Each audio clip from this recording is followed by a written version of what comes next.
सुशीला जी ने कहा महाराज विपत्ति काल में 4 लोगों की परीक्षा होती, धीरज, धर्म, मित्र और नारी। तो अपने मित्र के मांगते क्यों नहीं हो? सुदामा जी महाराज कहते हैं देवी कई बार हमारी मित्रता न गरीबी बचपना में थी। मैं अगर जाऊं और कहीं मेरा मित्र अगर मुझे पहचानने से इनकार कर देगा तो मेरा तो मित्र चला जाएगा। सुशीला ने कहा कभी ऐसा हुआ है? तब सुदामा जी महाराज महाभारत का एक दृष्टांत सुनाते हैं। देवी महाराज द्रुपद और द्रोणाचार्य बचपन के बड़े परम मित्र हैं। सब ध्यान से सुनना। द्रुपद राजकुमार थे, द्रोणाचार्य जी बालक कुमार ब्राह्मण कुमार हैं। द्रुपद हमेशा कहा करते थे मित्र जब मैं राजा बनूंगा ना तो धन का मालिक तो मैं होऊंगा, लेकिन खजाने की चाबी तेरे पास होगी। मित्र जब तेरे जीवन में मेरी जब आवश्यकता हो अर्धरात्रि की बेला में तुम चली आना। दोनों मित्र जुदा हुए। द्रुपद जी महाराज राजा बने हैं। द्रोणाचार्य कृपि नामक कन्या के साथ विवाह करते हैं। अश्वस्थामक नामक पुत्र की प्राप्ति करते हैं। एक प्रार्थना करूं, जीवन में ना गरीबी बड़ी बुरी चीज होती है।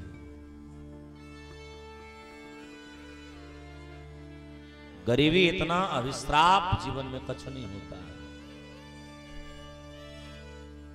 गरीबी महाराज उम्र नहीं देखती है, गरीबी जात नहीं देखती है। हम थोड़े रईस हो जाते हैं ना महाराज, हमसे अधिक उम्र वाले अगर गरीब हैं ना तो उनकी बेइज्जती करने में हम तनिक भी सोचते नहीं हैं। गरीब इंसान यह सोच करके सह लेता है कि मेरी तो यही क्षमता है। नियत नीति बड़े गौर से सुनना। मनुष्य कभी गरीब नहीं होता है, मनुष्य कभी रईस नहीं होता है। भूल जाना, मनुष्य कभी भी गरीब नहीं होता है, मनुष्य कभी भी रईस नहीं होता है। मनुष्य का समय गरीब होता है और मनुष्य का समय ही रईस होता है। इसलिए हमारे साधक जन कहते हैं समय बदलते देर नहीं लगती है। एक दिन द्रोणाचार्य इतने गरीब है ना कि घर में दूध तक की व्यवस्था नहीं है। एक दिन अवस्थामा मचल गया कि पिताश्री मुझे दूध पीना है, दूध पीना है। गरीबों को जल्दी कोई मदद भी नहीं करता है। द्रोणाचार्य जी कई दरवाजे गए, बोले मेरा बच्चा मचल रहा है, मुझे दूध दे दो। किसी ने मदद नहीं की। द्रोणाचार्य जी की आंखों में अश्रु आ गए। पत्नी से कहते हम इतने गरीब हैं, एक काम करो, हम गरीबों का आज दूध बनाते हैं तो आटा घोले हुआ में शक्कर डाली है। आटा घोल करके अपने बेटे से कहते हैं बेटा ये पी ले, ये गरीबों का दूध होता है।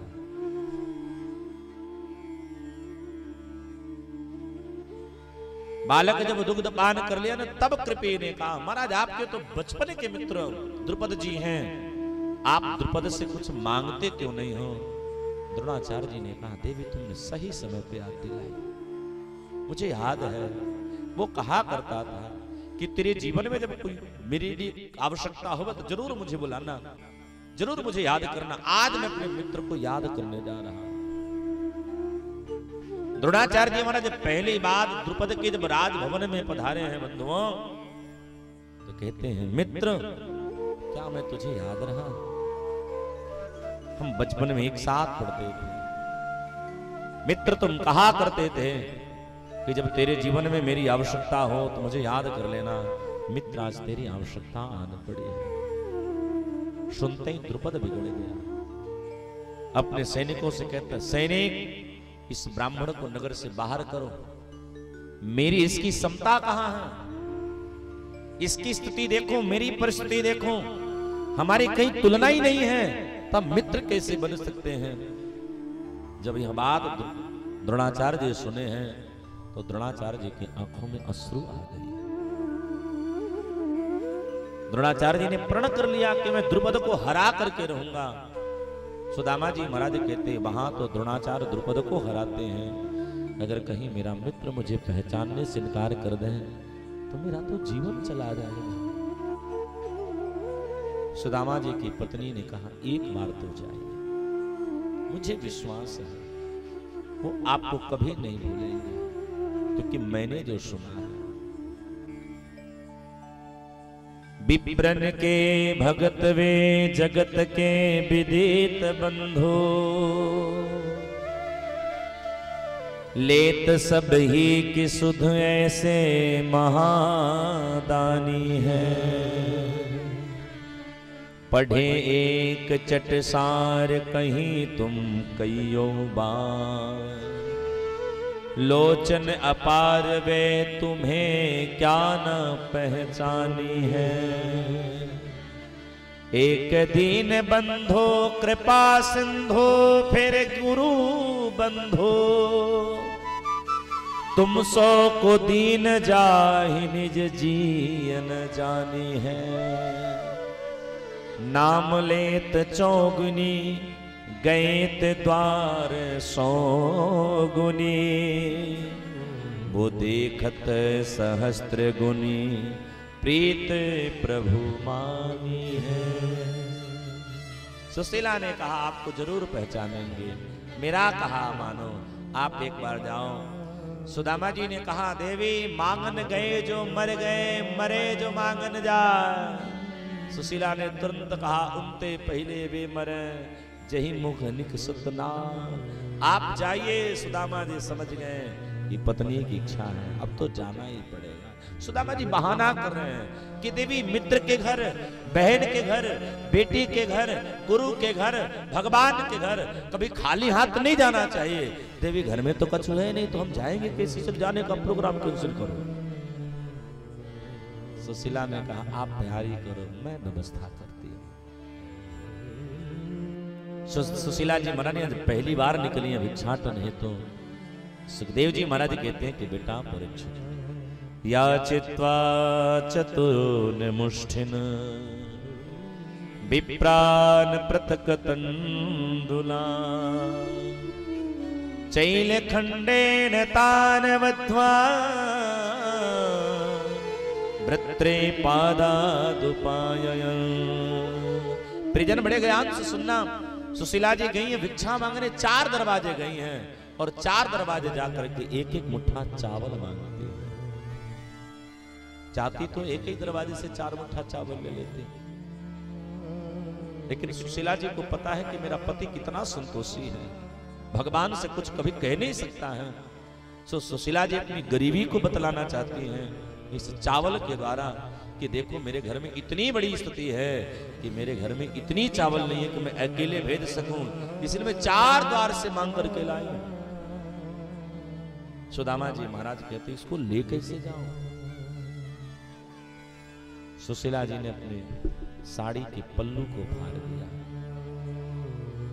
बोले कहना ये तेरी भौजाई ने दिया, और गोविंद से जरूर कहना कि एक बार इस गांठ को जरूर खोलें। सुदामा जी महाराज पौष शुक्ल सप्तमी को अपनी यात्रा आरंभ करते, चले श्याम सुंदर से अरे मिलने सुदामा, चले श्याम सुंदर से मिलने सुदामा, गाते चले मन में हरे कृष्ण रामा। चले श्याम सुंदर से मिलने सुदामा, चले श्याम सुंदर से गाइए गाते चले मन में हरे कृष्ण रामा, गाते चले मन में हरे कृष्ण रामा। चले श्याम सुंदर से मिलने सुदामा, चले श्याम सुंदर से मिलने सुदामा, गाते चले मन में हरे कृष्ण राम।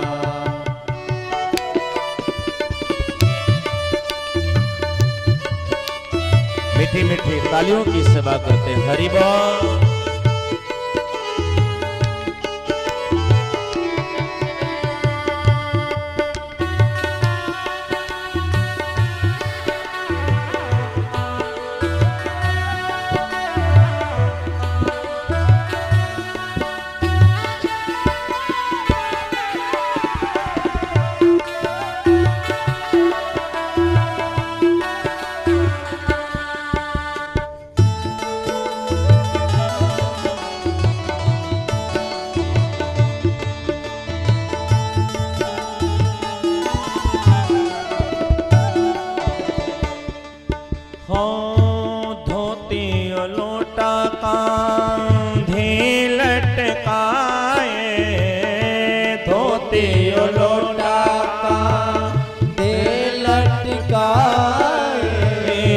चावल की पोटली बगल में दबाए, चावल की पोटली बगल में दबाए।